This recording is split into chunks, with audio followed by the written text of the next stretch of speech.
Hey! Coucou tout le monde et bienvenue sur cette nouvelle vidéo. Vous avez été nombreux à nous poser des questions lors de notre dernière vidéo qui consistait à mon impression sur le voyage en Chine. Vous nous avez demandé ce qu'il fallait pour partir en Chine. Cette vidéo va consister en cela. On va vous dire en fait ce qu'il faut pour que vous puissiez partir en Chine, toutes les choses nécessaires pour votre voyage.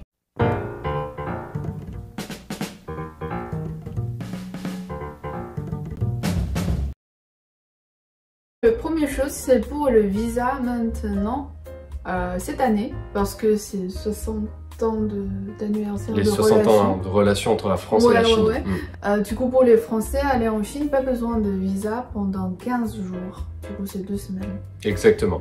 Pendant 15 jours, n'importe quel Français peut aller en Chine tant qu'il ne dépasse pas les 15 jours. Ouais. Voilà, au-delà, il faudra un visa. Il faut savoir qu'il y a 6 pays qui sont dans ce cas-là. Alors je ne connais pas les pays, je n'ai pas les pays en tête, mais la France en fait partie. Le deuxième point important, c'est quand vous allez arriver en Chine, vous allez avoir donc l'immigration. Qu'est-ce que l'immigration? L'immigration, c'est tout simplement qu'en fait, quand vous allez arriver, vous allez avoir deux possibilités.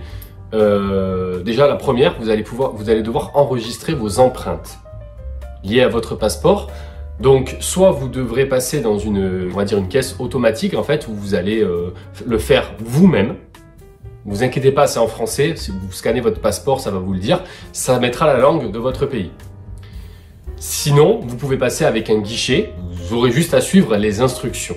Le deuxième cas, en fait, c'est vous allez avoir un petit papier. Et dans ce petit papier, vous allez devoir remplir les informations nécessaires. Donc ça va vous parler déjà de la douane, donc si vous avez de l'alcool ou toutes sortes de conneries comme ça, le classique. Mais vous allez devoir également fournir une adresse.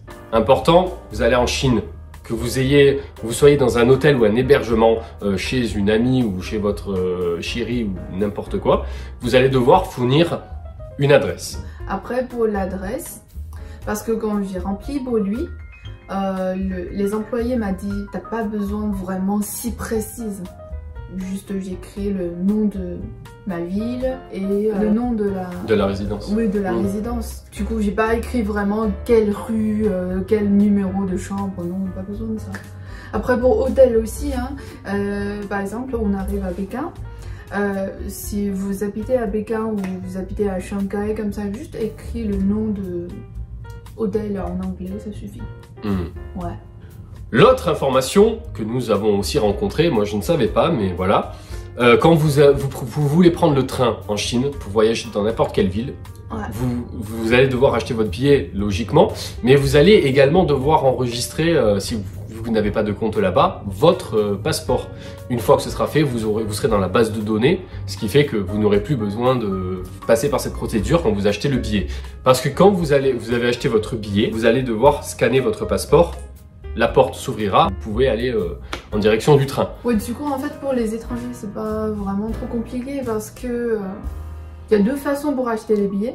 Soit en ligne avec l'application, mais je suis pas sûre vous avez l'application, c'est un peu chiant, on fait pas ça. Du coup, allez directement à la gare avec le guichet, les employés. Si vous voulez aller à Pékin, vous leur donnez le passeport, le dire directement je veux aller à Pékin à quelle heure, en anglais, ça marche.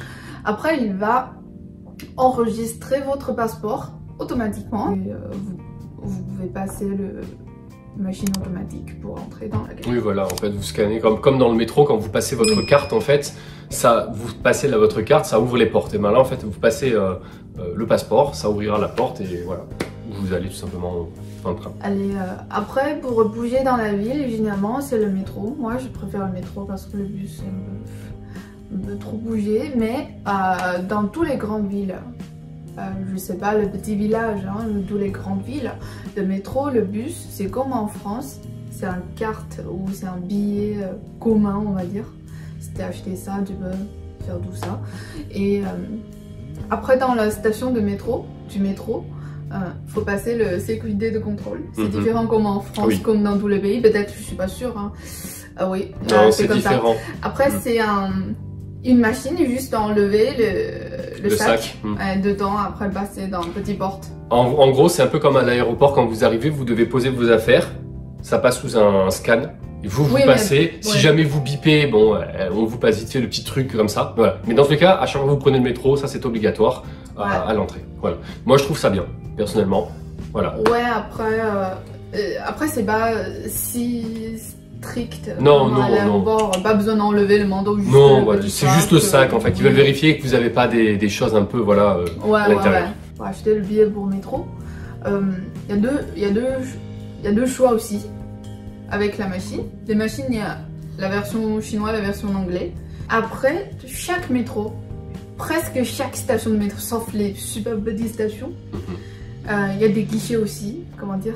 En fait, c'est des employés qui est fermé dans un petit chambre, mais c'est en verre, c'est travaillé. Ah oui, oui, Oui, d'accord. oui, oui. Oui, non, un guichet tout simplement avec une personne dedans qui est Ouais. là pour vous accueillir et accueillir ce que vous souhaiterez faire tout simplement. Pour acheter le billet ou pour recharger votre carte. Ensuite, il faut savoir une chose très importante en Chine. Pour le paiement. Il faut savoir que vous pouvez payer en espèces. Maintenant, bon, la Chine c'est ouvert aux étrangers, ils acceptent tous l'espèce. En revanche, il se peut que certaines caisses, certains employés, ça nous est arrivé, n'avaient pas la possibilité de nous rendre de la monnaie. Leur caisse est quand même assez vide. Ouais. C'est voilà. Donc du coup, en fait, ils vous remboursent en fait sur une application. Cette application vous permet également de payer et de faire des tonnes de choses. Donc, il existe WeChat, mais WeChat, malheureusement, pour les étrangers, le paiement ne fonctionne pas. J'ai essayé, ça ne marche Parce que ça pas. a besoin de carte bancaire chinois. Exactement. Sinon, avec le Passeport, numéro chinois. c'est le numéro chinois. Ouais. En revanche, il existe l'application Alipay. Alipay, en fait, c'est une application donc, qui vous permet de payer, de recevoir des paiements et de faire des tonnes de choses. Vous avez taxi, vous avez plein de choses dessus. Hein. Voilà, vous pouvez tout faire. Mais c'est l'application de base où vous pouvez vraiment tout faire. Et c'est avec ça que vous allez payer. Vous enregistrez votre carte bancaire dans cette application. Vous avez un QR code dessus, vous le présentez, il vous le scanne et avec ça, vous pouvez payer. Il faut savoir qu'avec cette application, moi je n'étais pas trop sûr, mais elle me disait, vous pouvez l'utiliser sans réseau. Oui, parce que vous pouvez utiliser sans réseau. Après, dès que vous avez le réseau, vous aurez... Les données à jour. Oui, les Voilà. données à jour. En fait, eux, ils scannent le QR code, mais en fait, ils prélèveront automatiquement sur votre compte dès que vous avez le réseau. Oui, le Alipay, il y a deux versions, la version chinoise, la version anglais. Dommage, il n'y a pas de français, mais en fait, c'est pas trop difficile pour Non, le français parce que c'est presque la même mot, quoi. Oui, c'est très facile. Ouais. Franchement, voilà. Donc, cette application est indispensable. Il vous la faut absolument pour payer et pour votre séjour, hein, tout simplement, en Chine. Après, pour payer aussi sur les grands guichets ou grands supermarchés, si vous passez aux caisses ou à l'hôtel ou au resto, si c'est assez grand, hein, il a la machine, le POS, comment dire, la machine pour carte bancaire aussi. Oui. Oui. Oui, oui. Après, voilà, vous pouvez utiliser votre carte bancaire, mais il est préférable d'avoir l'application. Ouais. Et également, très important, en parlant d'application, il vous faut un VPN.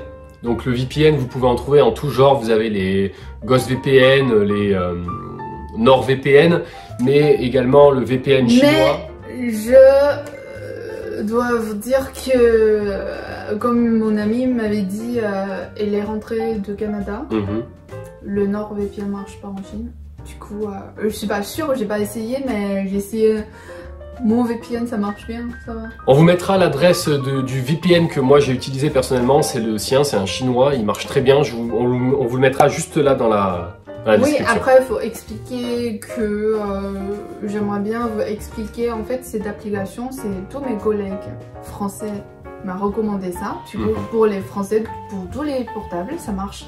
Après, pour cette application, en fait, vous payez minimum, c'est un mois. Un mois, ça coûte 3 €, ça va. Vous pouvez partager. Vous pouvez l'utiliser sur avec 3 portables pour 3 € maximum. Oui. Voilà. Le VPN est obligatoire parce qu'il faut savoir que donc les services Google et Meta ne fonctionnent pas en Chine. Ouais. Très important. Ouais, vous avez WhatsApp, vous avez YouTube, Facebook, Insta, enfin voilà tout ça.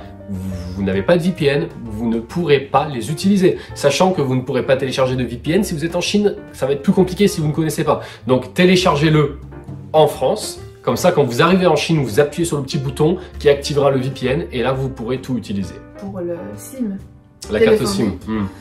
Moi, personnellement, je trouve si vous voyagez en Chine moins d'un mois, et pas besoin vraiment un numéro téléphonique chinois.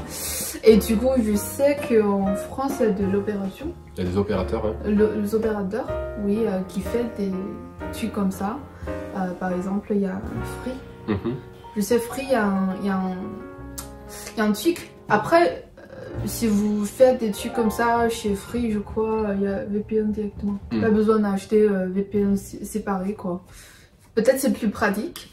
Après, si vous voulez vraiment avoir un numéro temporaire en Chine, à l'aéroport, ouais, il y a des petits magasins, vous pouvez demander, acheter un petit truc comme ça.